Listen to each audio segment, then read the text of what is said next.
you can see that after 1 second we start to append this to this span. So now that we've done that, we know that our interval is actually working, so we can go ahead and adjust the code accordingly. So let's go ahead and get rid of that.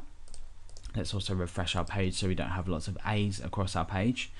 And we're going to go ahead and first of all initially set the counter with the maximum time, or the time that we've specified here. So let's go ahead and, let's put that one in there. Let's go ahead and again use a selector to select our counter element on our page, and we're going to set the text inside of this to time. So what this will do is it will initially set our counter value inside of here to 10, or whatever value that we feed in just here. So for example, if we were counting with 5 seconds, that would initially set this to 5. Okay, so now what we want to do is we want to actually go down and count this down. So we want to remove 1 for every second. So time equals time minus 1. Every second it will minus 1 from this original value time, which is at the moment specified as 10. So now what we can do is we can go ahead and just test this. What's going to happen is we're going to initially set this to 10, the counter to 10, and then it will be 9, then it will be 8, 7, 6, 5, blah blah blah. So let's go ahead and take a look at our page. You can see it starts at 10 and then goes to 9, 8, 7, blah blah blah, and that will count all the way down to 1. Now we have a problem here because we need to include some kind of check. As you can see, it's gone to 0 and then minus 1, and this will just keep counting down for as long as you have this page open.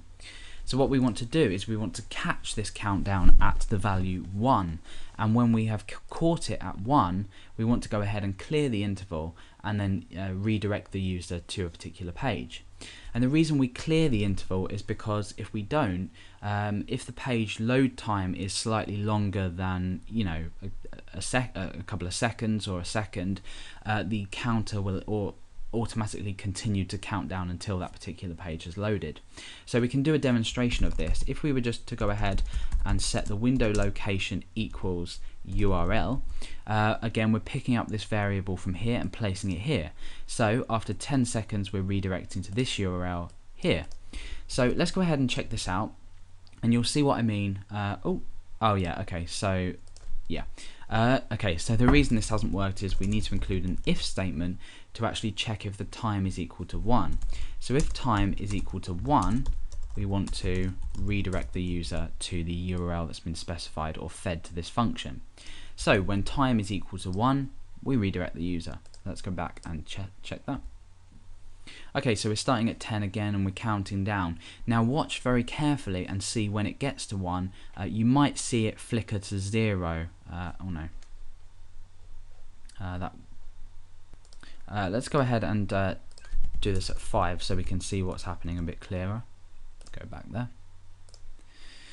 Okay, so we're starting at 5, we're counting down, and that should, right, it's redirecting at 2 at the moment, so let's have a look at what might be going wrong.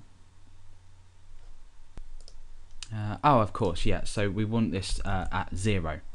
The reason this is happening is that we are checking at it when it gets to 1, and before we have a chance to go ahead and show this time, it's actually already redirecting the user.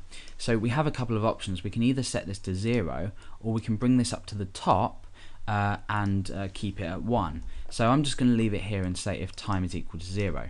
Okay, so back to the page. We'll check that actually works. So 5, 4, 3, 2, and 1. Let's just wait for that. Right, at 1 it redirected. Now if we have, say, a page that's slightly more, takes slightly longer to load, for example, let's say ebay.com, and when we go ahead and test this out once again, hopefully eBay takes a bit longer to load, and you'll see this flicker to 0 before you actually see it redirect. There we go. Right, you saw it flicker to 0 before the redirect happened, and that's because the ebay.com website obviously is a bit slightly longer to load than Google. So we have a problem here, and what we need to do is we actually need to go ahead and clear the interval before we actually redirect the user. So we want to go ahead and say clear interval, and this is above just before we redirect the user, so we want to stop the interval. Now remember earlier I called this interval interval, so now what we can do is, because this variable interval is equal to this function, we can go ahead and specify interval in this clear interval here as a parameter. So that will get rid of the interval and it will stop the counter. And what this means is that the counter, this whole thing will no longer run. And therefore when we return back and refresh, you'll see it count down. It will stop at 1, wait for the load, and then it will redirect the page. So it's a minor thing. However, when you include something like this code on your website, you want to make sure that you're not leaving the user hanging. So, and displaying the incorrect figure. We want it to stop at 1 and then wait for the page to load. We don't want it to go, into 0 or even minus figures. For example, if you had a page that took 4 or 5 seconds to load, you're actually going to end up having the user be displayed with minus figures as they're waiting for the page to load. So now we've successfully completed this timer or this countdown to redirect.